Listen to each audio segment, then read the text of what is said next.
very much for joining us, Mr. Ambassador. Let me ask you again about this explosion at the hospital in Gaza. It is so important to get this right. It's inflamed so much of the region. Tell me everything that Israel says it knows about that explosion and why Israel is adamant it was not. Why Benjamin Netanyahu, the IDF, says it was not them. So first of all, we don't target hospitals. And so that's policy. Now, there's always the possibility that it was mistaken fire. And we checked ourselves, and we didn't find any examples of that. And then we looked at videos. And we looked at a video from the Al Jazeera network, which, as you know, a pan-Arab television satellite channel.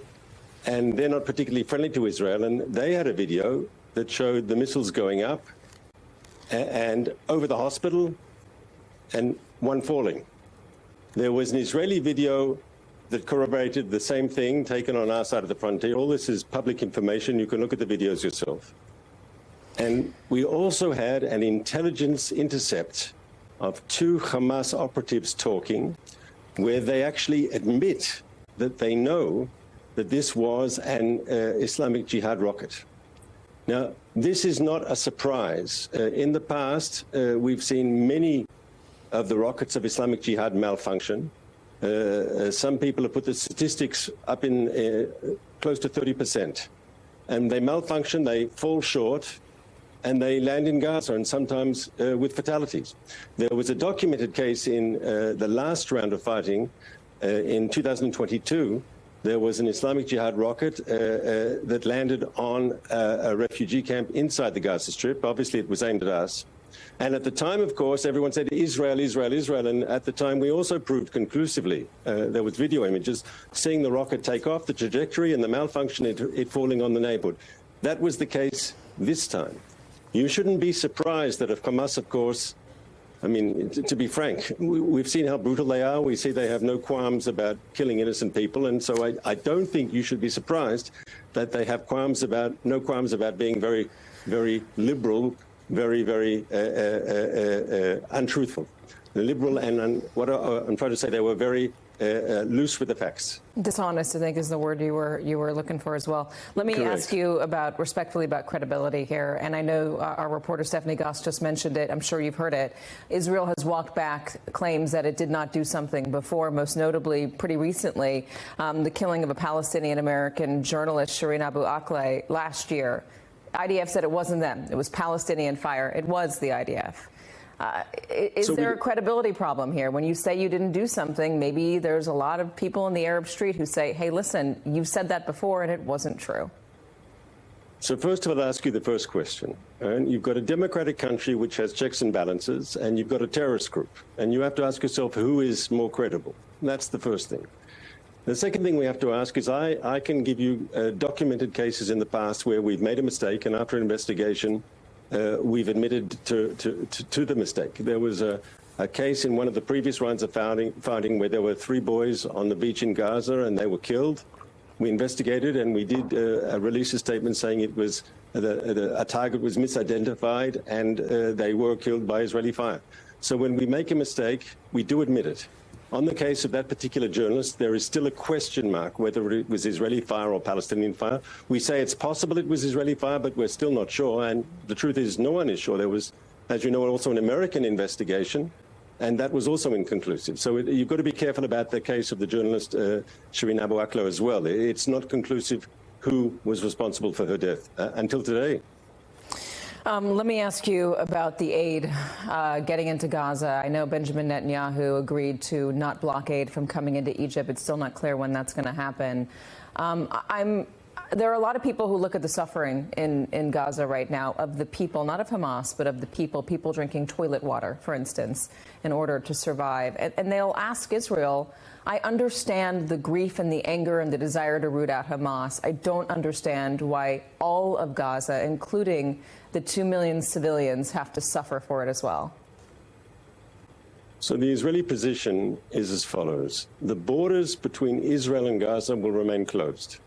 As long as there are 200 people kidnapped and held by Hamas in Gaza, we cannot have business as usual. There's a situation of war between us and the Gaza Strip, and those crossings will remain closed. Hamas has to understand that you can't, shoot rockets at Israel and butcher our people and take them hostage and do all sorts of horrific things that you've reported on MSNBC and expect that the crossings will be open for trade and supplies to come in. It's just an illogical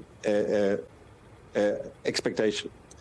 Now, what we have said, and this is one of the outcomes of the president's visit, which was a good visit, a healthy visit, it was very much appreciated by the Israelis that he came and showed solidarity, is that we will not object to supplies coming in through the Egyptian frontier. That's not our frontier. That's the border between sovereign Egyptian territory and the Gaza Strip. We will not obstruct that. The only thing that we ask, and President Biden stated it because the Americans also agree with this Israeli position, that we have to have assurances that Hamas does not siphon away aid for their military machine. They do not steal the aid for their own fighters. Now, there was a documented case 2 days ago where fuel supplies came into the Gaza Strip. Israel didn't object. We were told it was for generators in Gaza hospitals, and of course that's a justified humanitarian request. But we know for a fact that Hamas stole a large part of that petroleum, that petrol, that gas, and we presume it went to their military machine. And here's a problem that... Well, let me ask you this. Hold on, because we're running out of time. Your window is closing on us. When we're talking about your fight, who is your fight with? Is it with Hamas or is it with the people of Gaza? Because they haven't had an election in 17 years, and you can't exactly say all of them are supporting Hamas. They don't really have a choice right now on what happens next. Half the population is children. So who is the fight with? Is it with Hamas or is it with all of the Gazans there? Because right now, all of the Gazans are suffering for what Hamas did. First of all, unequivocally, we're targeting Hamas. We're not targeting the civilian population of Gaza. I say that 100%. How can you say that when aid can't get through? Well, we didn't stop the aid going through with those 6 petroleum vehicles to bring petrol to the people of Gaza, to bring gas to them. That was Hamas stole that. And I think the international community has to be clear. And as President Biden said, we have to have assurances. There have to be arrangements on the ground to make sure that if people are giving aid for Gaza, that aid goes to who it's intended to go to and not to a terrorist group. Surely that's a justified demand. And if Hamas is going to siphon off aid and steal it from the people of Gaza, that's essentially what's happening, that is unacceptable. And people must understand who is preventing the people of Gaza from receiving aid. And we shouldn't be supporting the Hamas international regime. Support? I mean, the images from October 7th, what happened to Israel on October 7th is awful, unspeakably awful, terrible. What's happening with the hostage is terrible. But are you worried about losing international support when the images of what is happening to people in Gaza are also horrible? Drinking toilet water, fleeing south, not having anywhere to go, not having food, not having water, not having medical aid. Are you concerned about losing international support? First of all, because we don't see the people of Gaza as the target of our offensive. On the contrary, we're trying to save lives by telling them, asking them to leave areas of conflict. But we do that because it's the right thing to do. But we had President Biden here today. We had the German Chancellor here yesterday. We've got the British Prime Minister here tomorrow. We've got the French President here after that. And there's strong support for Israel. And I think in the international community, people understand that we have to fight back and hit back Hamas hard. Now, we don't want to see civilians getting caught up in the crossfire. I'd like to be able to tell you that not a single civilian is going to get hurt.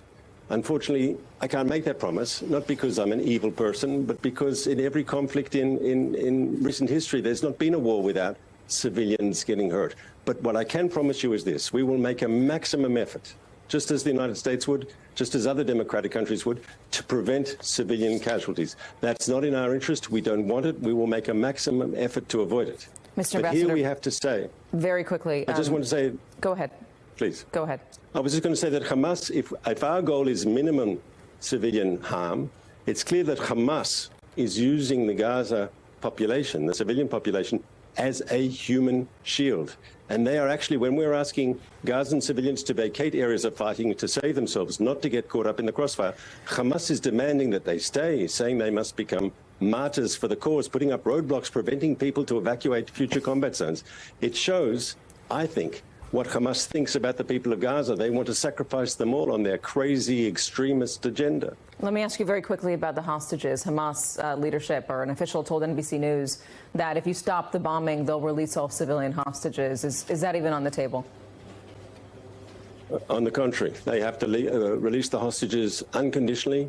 That's what President Biden said. That's what the whole international community is saying. They must release the hostages immediately and unconditionally.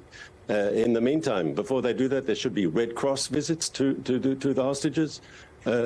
These people are not bargaining chips. These people deserve to be set free, and that should be the demand.